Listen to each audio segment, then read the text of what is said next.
bodies with no kind of understanding of how important it is to look after yourself.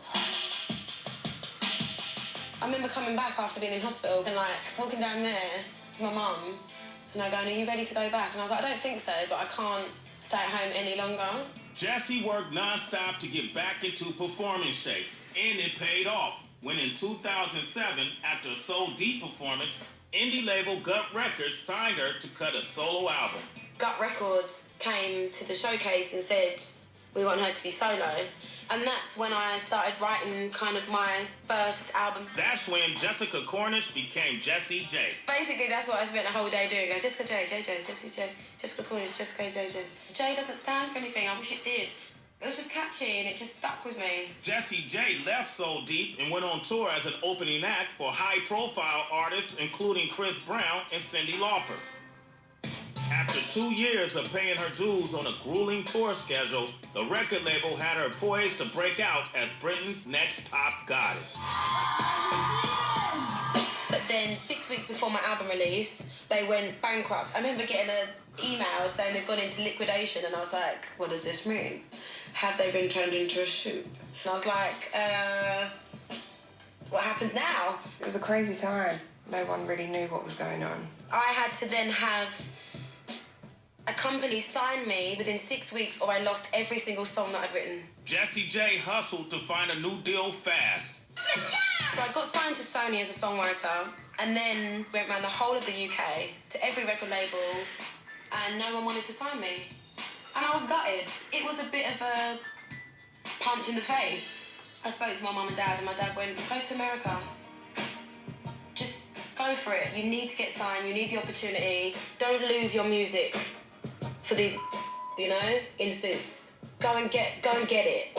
Just 20 years old, Jessie J followed her dad's advice, flying to the United States for 2 record industry showcases set up by her management.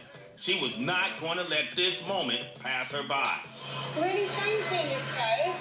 I had a showcase at SOBs in New York and a showcase at the Viper Room in LA.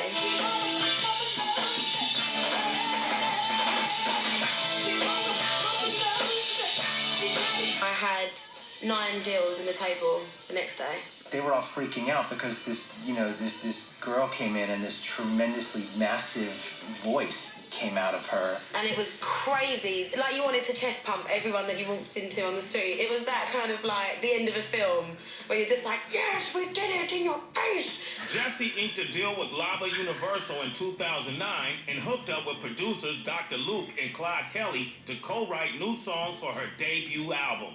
But the high soon wore off. That's when I kind of stayed in LA for about 3 months, got really depressed. This is not fun to me. Hated everything.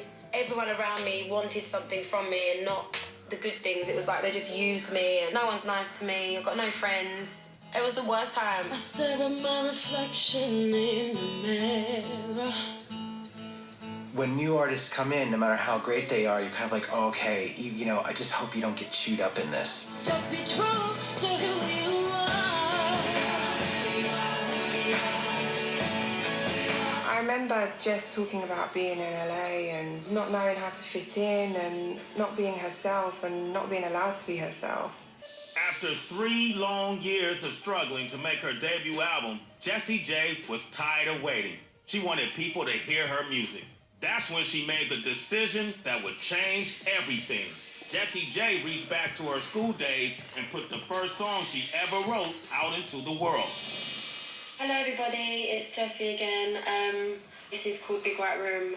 I love singing it, so hopefully it'll sound nice. I just said, I'm going to put a YouTube video up of Big White Room. And I remember my manager said, don't do it, you'll get in trouble.